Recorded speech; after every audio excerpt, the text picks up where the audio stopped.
Kaiser here with Stacy Herbert. And what a week we're having in El Salvador. It's incredible. Counting down to January 30th, of course, is going to be the huge party in El Zonte, Bitcoin Beach. Very exciting. A lot of surfing going on, a lot of pupusas. Max and Stacy, special guests. Looking forward to that. And, of course, this past week, the big news, Stacy, without a shadow of a doubt, it's buzzing. It's lit up. The wires around the world. El Salvador passes new Bitcoin, or I should say securities law. I mean, this is big news. Stacy. Right. Well, actually, it's not even this week. It's like a few hours ago. We just passed the digital securities law.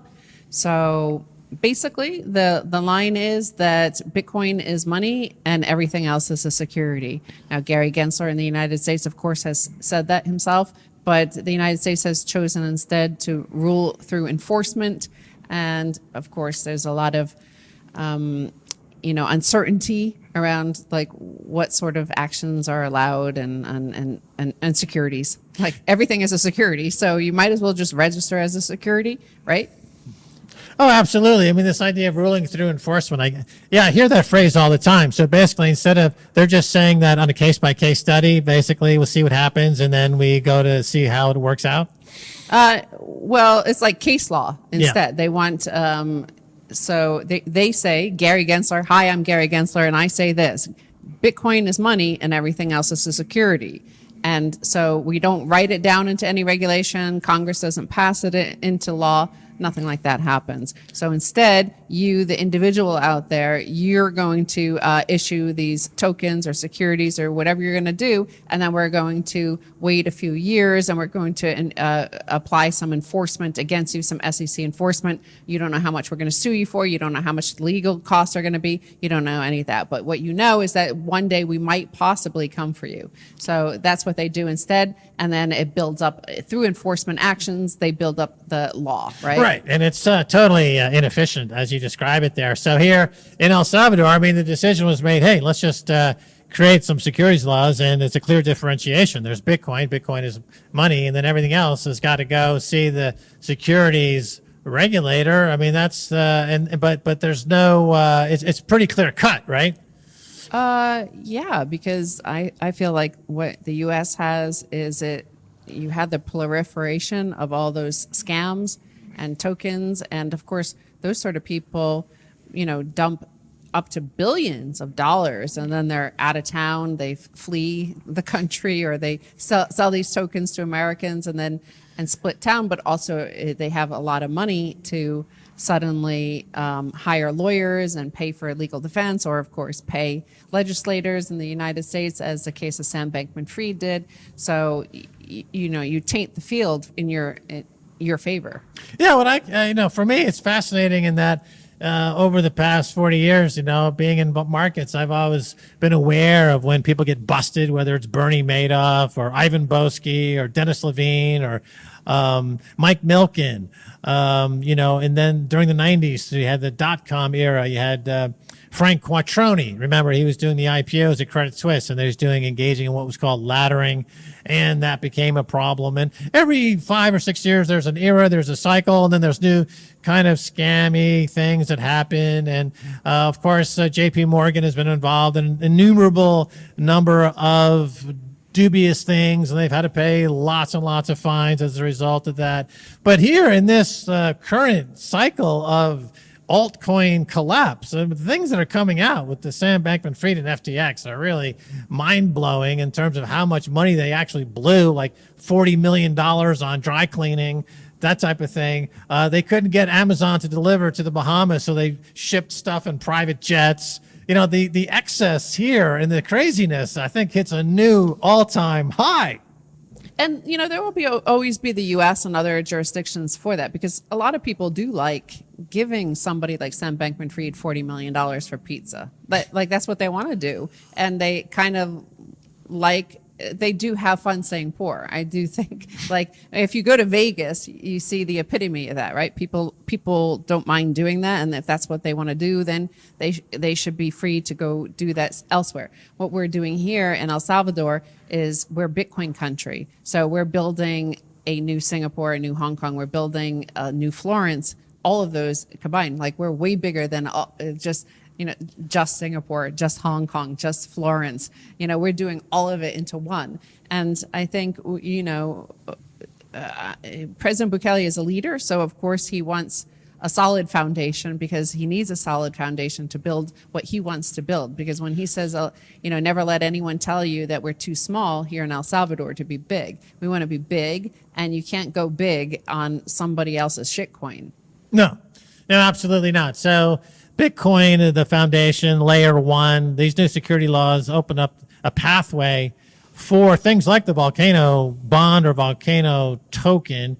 So that is now in play. But also, it means that you've got a lot of other potential things, securities that can come along, and it should attract a lot of entrepreneurs and financiers, right? I mean, if this is going to be the new Singapore or Hong Kong, that means you're going to attract a lot of folks who graduate from fancy schools who are looking around for something to do, and they see El Salvador, they see a fertile area for doing some great ideas, bringing them to life, and they're going to come here, right? So it's going to attract a lot of talent here. There's a brain gain. I heard that phrase recently, not a brain drain, but a brain gain.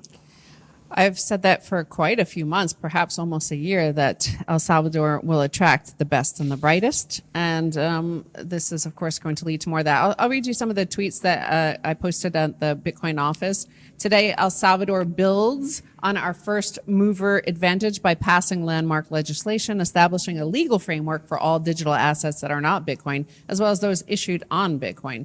The law also paves the way for volcano bonds, which we will soon begin issuing. El Salvador is the epicenter of Bitcoin adoption and thus economic freedom, financial sovereignty, censorship resistance, and unconfiscatable wealth. By the way, I took that directly as a quote from President Bukele's article in Bitcoin Magazine. And then when we issue the first of the volcano bonds, we will once again be blazing the path forward for this new monetary revolution. Yeah, absolutely. It's a great thread. Bitcoin Office is the Twitter handle. It's Bitcoin Office SV. So this is really a breakdown of what's happening Bitcoin in El Salvador. Probably the authoritative voice source for what's happening. If you're looking for memes, of course, follow Max Kaiser. That's where you'll find the dank memes. And so going forward, we've got a whole year ahead of us here in El Salvador. And every month that passes, every week that passes, the difference between what's happening here and what's happening in the rest of the world gets sharper. I really feel like I'm living in a secret hideaway, tunneling into a place where there's life. Things are happening, and it's verdant and growing. And the more I look outside, it seems like, oh my gosh, what happened out there? Well, exactly. People are free to make the choice to move here and live in a Bitcoin country and on a solid foundation with real wealth creation and no wealth confiscation and individual sovereignty. Or they are free to instead go be like a fiat slave and be obese, not only in actual physical body size, but in sloppy, like flabby thinking, and go into debt, gamble away, give Sam Bankman-Fried some money for some popcorn or potato chips in his prison cell. Whatever they want to do, if that's how they want to live, then they could go elsewhere. But this isn't the place for them, because this is where builders and this is where we're building Renaissance 2.0. And I just don't think some shitcoiner is going to be welcome here. Even like the shitcoiner mindset, like that sort of proof of stake mindset, is not really going to be. You're just not going to find it as an easy place for you to conduct yourself. Right. Moving on to something maybe a bit more prosaic and mundane. All year, well, for several months now, I have been following the fortunes and misfortunes of the Buccaneers, the football team. And, coming up this weekend is a playoff game with the Dallas Cowboys. Now, we've been following the Buccaneers all season long. The phenomenon, of course, is Tom Brady, who's 45, going on 46. And he's a phenomenon. He's an athlete that is incredible. And it's been an interesting season. And I know you've been kind of drawn into the drama of it all because it's really an interesting story. Like Messi was over there winning the World Cup, which is a phenomenal moment in sports history. I just wanted to get your take on what you feel the prospects are for the Buccaneers now in the postseason, because we had the whole season up until now. They ended up with a losing season, 9-8. And it's Brady's worst season ever, but they still made it to the playoffs because in their division, they were actually not the worst. They were the best in their division. But how do you see this shaping up in the postseason, Stacy? Okay. Well, I'm sorry to say, but Max has apparently had an aneurysm, a brain aneurysm or something, because we seem to be on ESPN or something. Like, I don't know, he's like snapped. I want to talk about the last two tweets in the thread that I had on Bitcoin Office. Okay, let's go back to the Bitcoin. Let's just pretend. I'm really thinking of, well, sorry, I didn't mean to change. Yeah, go ahead. Yeah. Please. So the law plants another flag in history for El Salvador. Under President Bukele, El Salvador has become not only the safest country in Latin America, but now also the country with the strongest protection of a person's rights to economic freedom, sovereignty, and prosperity. And this is the one with the drops fire. We want the world to know that we are just getting started. El Salvador is Bitcoin country. Get ready for good times because we will keep winning. Yeah, it's a remarkable story, certainly. So it says it's just getting started. So yeah. What's going on? Where is this heading? What's happening in 2023? Can you speak on that? Well, it's just getting started, where we now have the past year, as we covered in the last episode, we covered extensively 2022 and all the work that we did, and 2023 is going to be proof that we worked in 2022, because when a lot of stuff happens behind the scenes when you're building, right? Yeah. Just because somebody's not on Twitter all day shouting about all the work they're doing, like a proof of stake shitcoiner, right? That they give you a prospectus and they tell you all the things they might build one day should you give them $5 billion. And then, of course, you give them the $5 billion and then they go spend it on ham sandwiches in the Bahamas and spend the rest on some real estate portfolio, and then you never see anything they're going to build. Well, anyway, we worked a lot this past year. I know President Bukele is working all the time, and we're going to see some proof of work. Obviously, all the headlines are talking about the volcano bond is coming, and so I think you'll see some innovative stuff from that. But I think when the best and brightest come, you'll see, who knows, because this is just a Renaissance 2.0. Did you know when the florin was created and then, Lorenzo de Medici came around? Did you know that, Da Vinci was going to show up, or Michelangelo? Could you have predicted that years before, or did you have to just wait for it to happen? You needed all the ingredients in the cauldron of good times coming, and this is what I think we have now. Right. The conditions are ripe for this Renaissance 2.0 to take off. So the money is the hardest money ever. New securities laws are opening up the floodgates of securitization of things on a Bitcoin layer 1. So it has the potential, some have said, to be another Singapore or Hong Kong. Is that overstating the fact, or is that within the possibility of possibility? Of course, there's no limit when you have a great leader and perfect money. So we'll see. Compare that to, by the way, like all of the FUD that we've overcome here just in the past year of what we've seen ourselves. Certainly President Bukele gets a lot more than anything we've seen.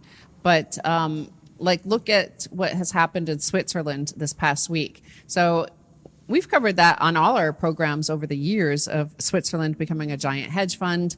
They were the first to kind of like print up Swiss francs and then start buying shares in various companies. And they amassed a huge position, for example, in Apple, using printed money, which was kind of clever in a way when they were the first doing it. They were the original shitcoiners. They turned the Swiss franc into a shitcoin. They were printing up these tokens and then buying real assets. That's kind of what, Sam Bankman-Fried did, right? He printed up FTT tokens and then he bought people's real assets, or he exchanged them for real assets like Bitcoin.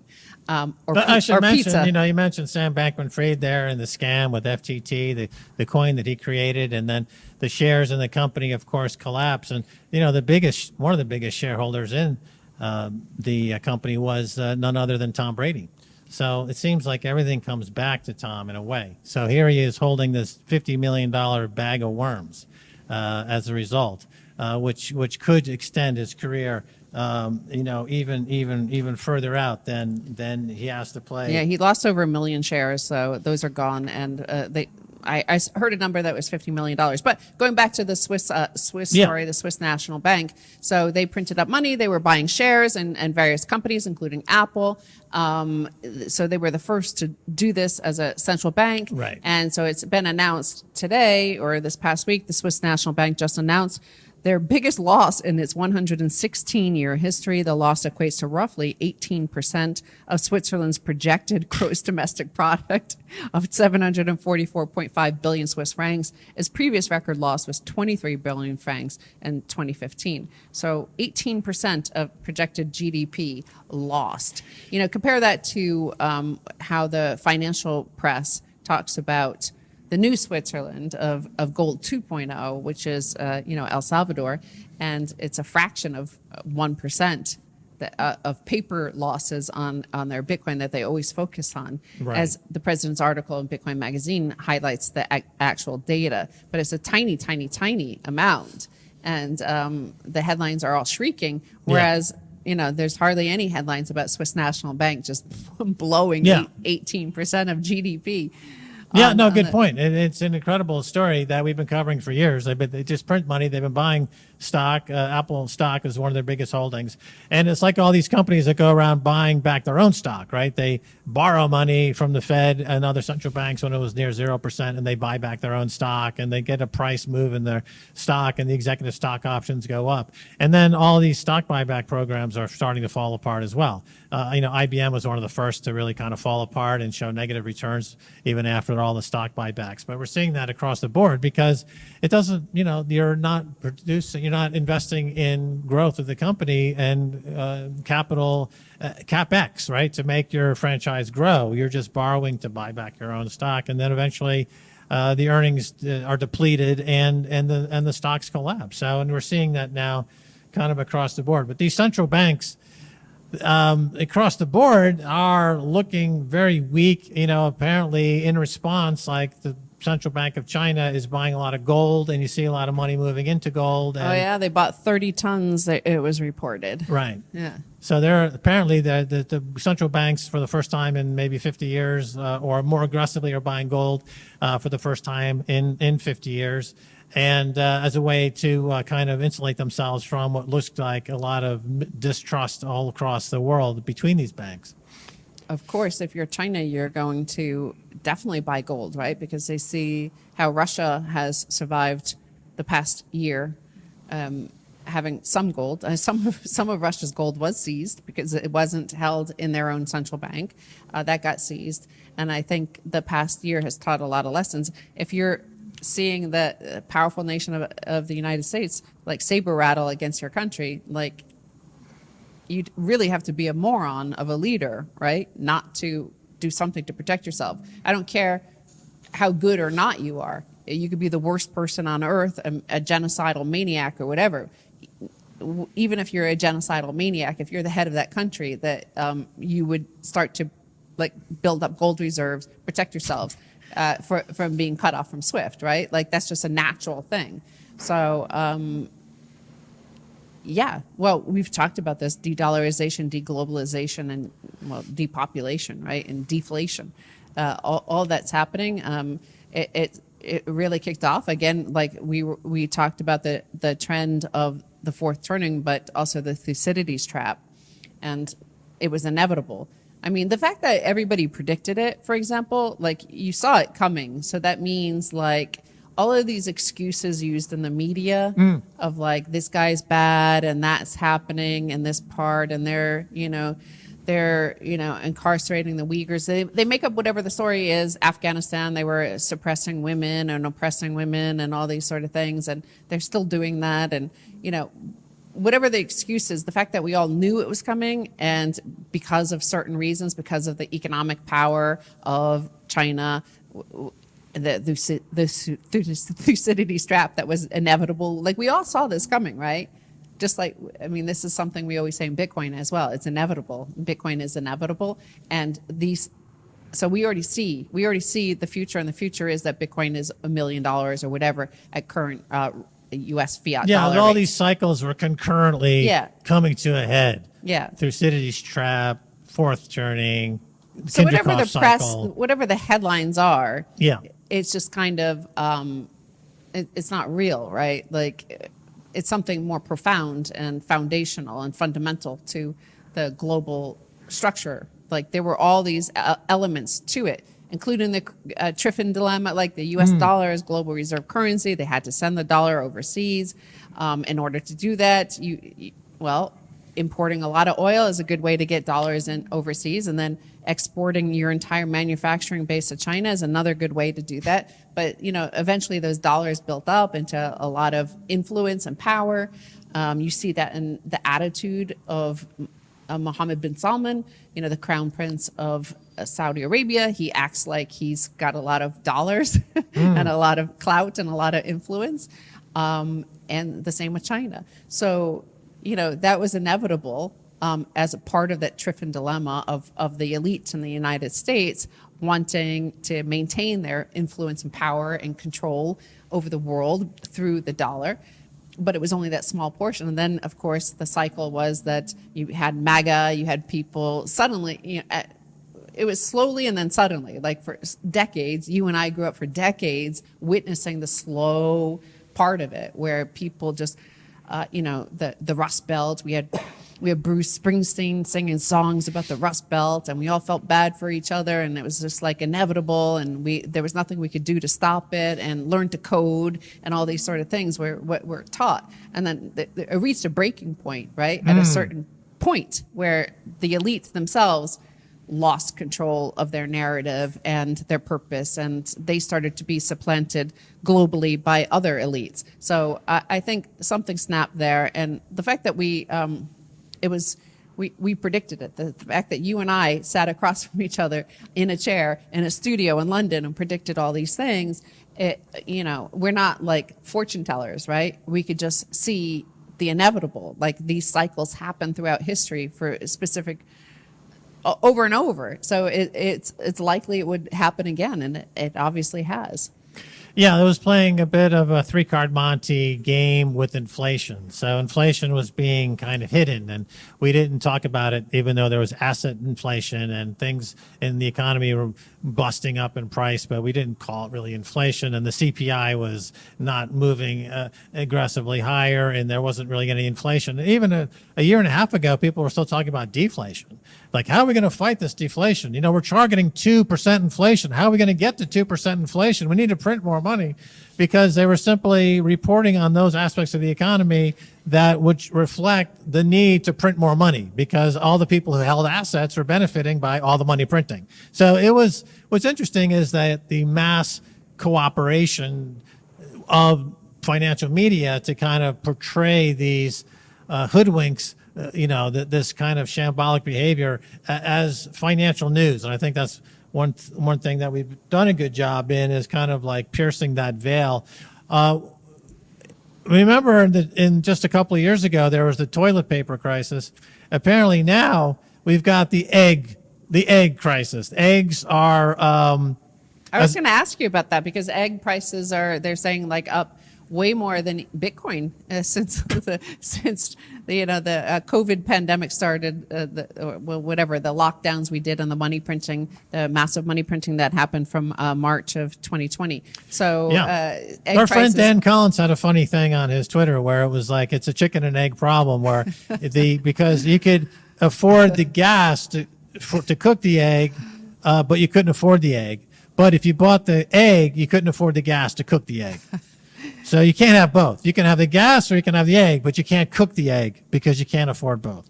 So, I mean, the eggs are supposedly the problem is bird flu and some massive die-off of chickens. But apparently the truth from the farmers is that the price of stuff to raise the chickens, the feed, the energy, everything that goes into it, fertilizers, et cetera, are prohibitively expensive. So the farmers are simply walking away. They're not producing the egg. So the egg is a direct result of a breakdown in all of the parts of that economy that would support a healthy supply chain of eggs. So last I checked, $5 for maybe a dozen from $1 just 18 months ago. I mean, that's a huge explosion in price. And clearly, eggs are a very fundamental part of the food chain. Exactly. It's a good source of protein. Yeah. So, this is a big issue. Copper is moving higher. The inflation is still moving higher. So that's still going to be a problem moving forward. There's still going to be all these bursts of inflation in various pieces of the economy. And eventually, of course, someone's going to have to look over the horizon to at some moment there being a massive pivot. So there must be some kind of pivot coming where there will be QE, whatever we're up to, 5 or 6, and the bond buying continues. Is that a fair thing, or what do you think? No, I don't think there will be more QE. I don't think it's going to be called QE. It's going to be just reset. I think it's going to be, sorry, there's no longer a U.S. dollar. There's a CBDC. So Right. there won't be anything at all. Like the next thing is it's over. Forget anything that happened. Because of Bitcoin, because of El Salvador, because of the alternative available that all individuals see, and because of all the money printing, and because of all the debt write-offs, and all the student debt loans write-off, and the healthcare loans write-off, and all the debt, and the bad debt, and the credit, and the unpayable credit, and all that stuff, and all the Thucydides trap, and the Triffin dilemma, all these fourth turnings, all these cycles ending, and all the disaster. They know they can't. They're going to have another January 6th on their hands. They're going to have another what's happening in Brazil on their hands. They're going to have all of this. They can't do it anymore. So it's over. It's basta. It's enough. Like that's ending. It's gone. Don't even think about that. Don't misinform our audience, Max. That's not going to happen again. We're in a new age, and the new age is that we're going to have a CBDC. You're going to go home over the weekend. It's going to happen on the weekend. Look at what's happening in Lebanon. You're going to have something like that. But what will happen is you're going to have all access to your money, all the money you want. In fact, all this new CBDC. You're not going to have to go, shoot up some bank to get your money back. They're going to give you whatever you want. It's total, brave new world, sort of like everything you need, everything you want. They're just going to keep on injecting you with more of these credit tokens or whatever they're going to come up. Yeah. That's what I see. What do you see, Max? Well, I think you make a good point there. There probably is no putting Humpty Dumpty back together again with the QE program, right? So global reset, it seems like it's in the works. CBDCs are obviously a mechanism for some kind of global reset. These international confabs like the World Economic Forum and other spots are organizations and meetings where those types of rollouts are organized. And I guess given the alacrity with which things are falling apart, this big reset, like definitely 2023. What do you think? Well, this is what I'm seeing here, and that's why we're here in El Salvador. Lots of stuff happening. I'm on lots of stuff happening on there because of the volcano bond, the securities Right. law, all sorts of stuff happening. But The other thing I wanted to talk about, this is a topic I brought up. If you have other topics, let me know, aside from football, because nobody wants to talk about football. But what they do want to Everyone talk likes about, football. they want to talk, not here on this show, they want to talk about Bitcoin. They want to talk about the El Salvador's securities laws. They want to talk about the volcano bond. They want to talk about inflation. They want to talk about credit. They want to talk about the Swiss National Bank. They want to talk about Right. CBDCs. They want us to talk about those sort of things. And one of the things that's quite interesting to me is that very much goes with it, because, you know, when Bitfinex were here in November, Yeah. Paulo Ardoino was speaking on stage, and he has this freedom manifesto. And El Salvador is ground zero for this freedom manifesto of what Paulo has been building with Hole Punch and Keat, these peer-to-peer technologies, which is removing all these giant tech companies, right? Right. Removing their power. This is another asymmetric bet, because what El Salvador has proven is this tiny little country of 6.3 million people here, 2.8 million Salvadorans who live overseas, mostly in the United States, is that President Bukele, by adopting Bitcoin here, has made a huge asymmetric move, right? Like, this little country has the attention of an allegedly $20 trillion economy, $24 trillion economy of the United States. It has them quaking in their boots, even though here it's a $30 billion economy, right? So that's the asymmetric bet, the power that President Bukele has achieved for El Salvador. So what Hole Punch and Keat and these peer-to-peer technologies that Paulo is building and will be deploying, and is deploying, actually, he has started deploying it, Yep. is it gives asymmetric power to the individual, that you, if Max Geyser, if you were able to code and build a website or something, you know, you could build a service and compete with Google or Facebook.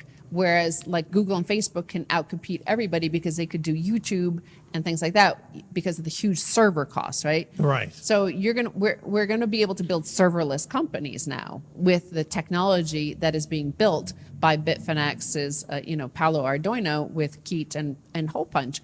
So this is these are important new developments that are happening and rolling out in 2023, but it goes hand in hand with what we've witnessed over the end of these cycles, the fourth turning, the Thucydides trap, the Triffin dilemma, the fourth turning, all of those things that were happening, and they came to a head in the United States over the past few years with these Russiagate and all these conspiracy theories, and very obvious to anybody who wasn't part of the Democratic cult, right? The Democratic Party, that had turned into an authoritarian Orwellian state where they were controlling all free thought and free speech through the social media outlets, through Twitter and Facebook. So now we've seen that through these Twitter files. All the documents have been released thanks to Elon Musk, and now we saw from the documents that the FBI, the NSA, the CIA, all of them had basic direct lines and offices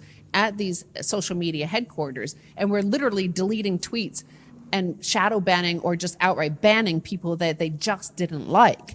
And it wasn't like anything like we're thwarting a terrorist attack. The servers, the central servers. So these peer-to-peer technologies will get rid of those central servers, so you can compete with Twitter now. You don't need to have billions of dollars or sell a shitcoin token in order to raise billions of dollars to buy server space. So this P2P technology has been around for a while. Why at this moment is it coming to the fore? Really importantly, before I get to that, I need to get church committee too. So let's say that. So I want to say, like, what has emerged right now in the past week, which I think is one of the biggest stories that goes with what the story of what Paulo is building with the Freedom Manifesto and his peer-to-peer technologies, is on top of that, you also have the United States, the Republican Party, they needed to elect a Speaker of the House. Kevin McCarthy wanted to be the Speaker of the House. They did like 14, 15, 16, 17 votes to get him to be the Speaker of the House. And in order to be Speaker of the House, to get the votes from the Republican congressman to be the Speaker of the House, he needed to make some concessions. And one of the concessions is to have a church committee too. So the church committee, the first one that happened in the 1970s, was driven by the rogue CIA, but also FBI COINTELPRO, all this stuff they did against the Black Panthers, against protesters, to anti-war protesters and stuff like that. So the Church committee, Congressman Church, set up a committee in order to investigate the FBI, and they found all these documents. They found this information that the FBI was illegally spying on Americans. They were actually, setting up the COINTELPRO. They were like acting like activists and going in and breaking up and causing all sorts of damage to American,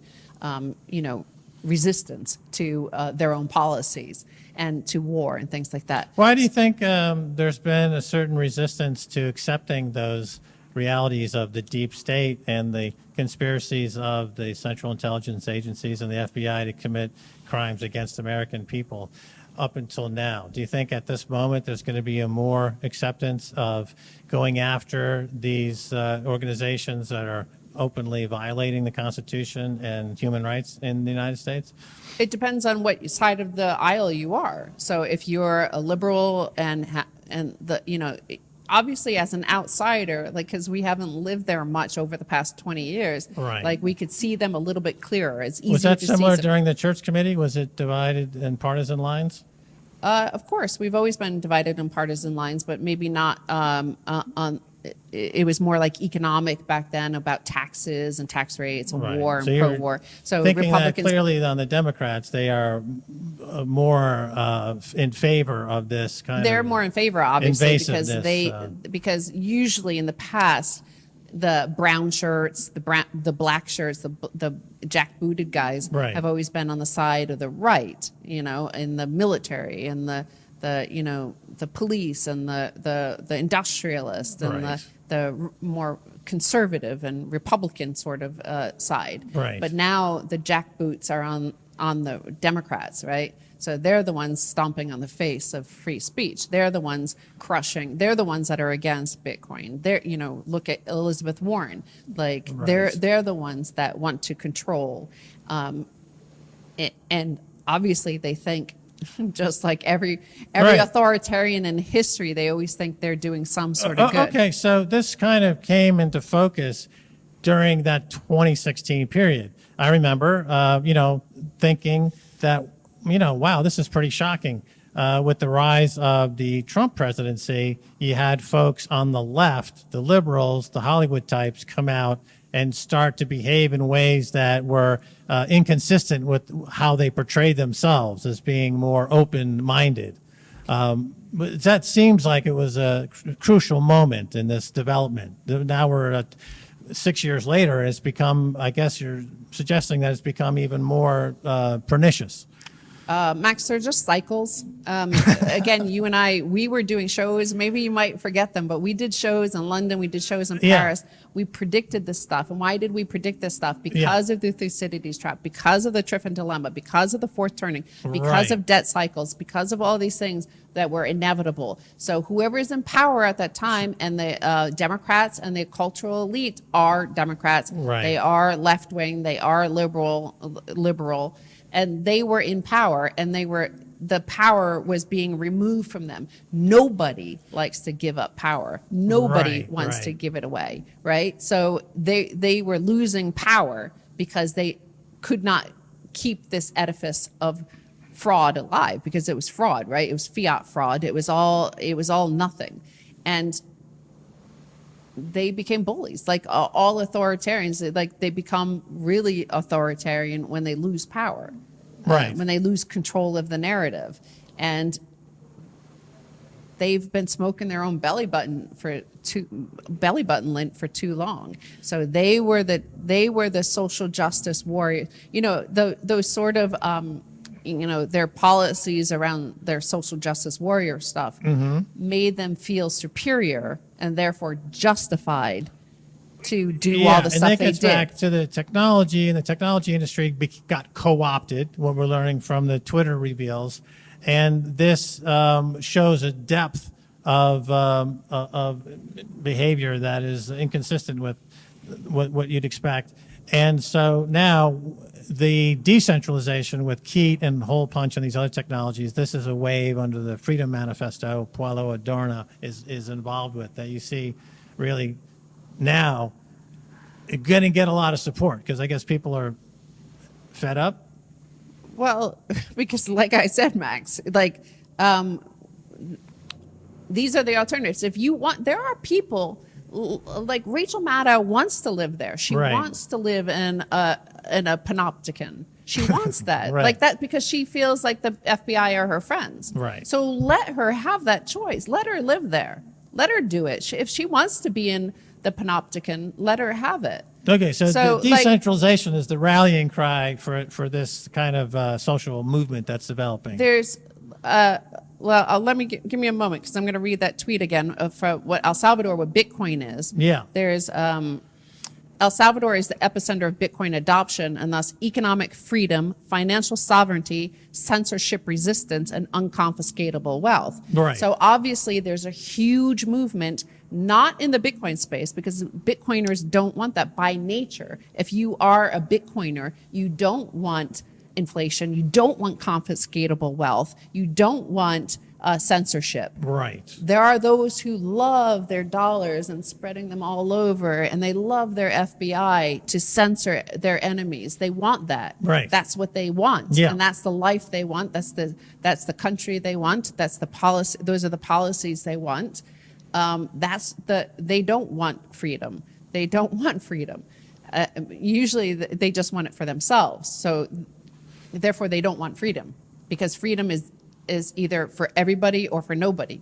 But they think they could have selective freedom just for them, that they can have freedom of speech. They could have freedom to hold as much wealth as they want.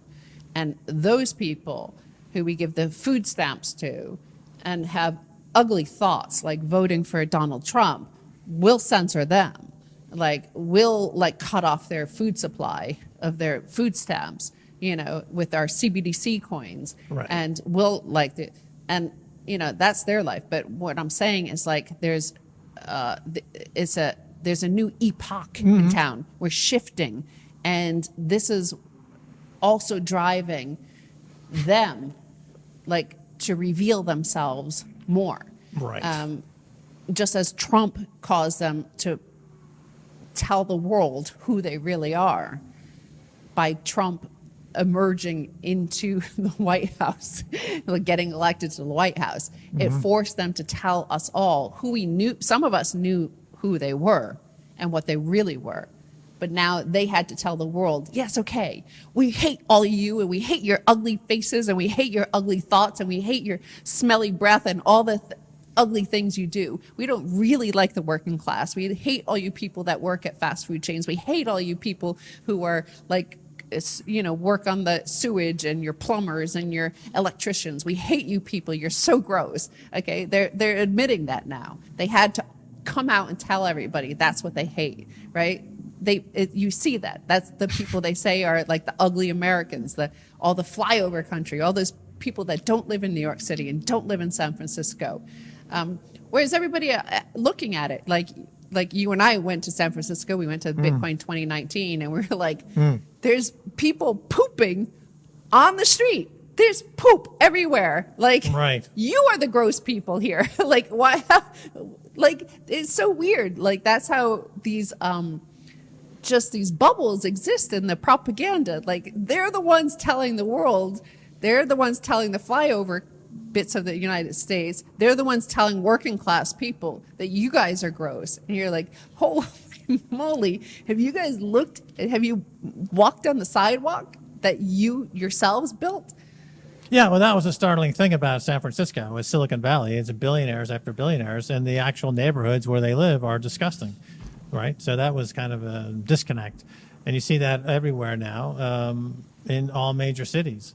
So going out to the immediate future, we should look for news pertaining to Keat and Hole Punch, right? Hole Punch, Keat is built on Hole Punch. Hole Punch is the technology. Keat is one of the applications built upon Hole Right. Punch. So, you're a big bull. You're a big bull on these two, on what's happening there. I'm a big bull on things like Bitcoin, El Salvador, decentralized economies, and Right. peer-to-peer networks. All of these things are coming Right. at the right time. At the right time. That's the way evolution happens, right? It always something always emerges to rescue us from ourselves, like the panopticon that we built, the surveillance state, and these these evil tech giants and Hollywood and Wall Street and all the things we like. When Wall Street collapsed, Bitcoin came along, and when these tech giants have revealed themselves, Right. Keat comes along and Hole Punch comes along. So Hole Punch, upon that, will be built many, many, many apps, like the entire fabric of the world that we know on the internet at the moment can be built on peer-to-peer technology instead. So yeah, that's the sort of thing. Okay. That's just getting started. This is all the work we put in. I know, by the way, Paolo Ardoino has put in all the work in 2022. So I'm saying proof of work will start to emerge in 2023. The proof of all the work for Bitcoin was done in prior to 2008, and then it started to be implemented in 2009 was the Genesis block, and then 2009-10 there's bugs like fixed and stuff like that, like major ones, and then all the work was put in by the early users and disciples, and Right. those that gave away tens of thousands and stuff like that. Like that was work essentially for the Bitcoin network, and it took a while for it to be. So real. you're positive. Yeah, of course. You're feeling the vibe, which is fantastic. And that's all we have time. So we're going to wrap it up. But this has been an earful that I think people are going to listen to 2 times or 3 times because it's chock full of goodies. Bye, y'all. Bye, y'all.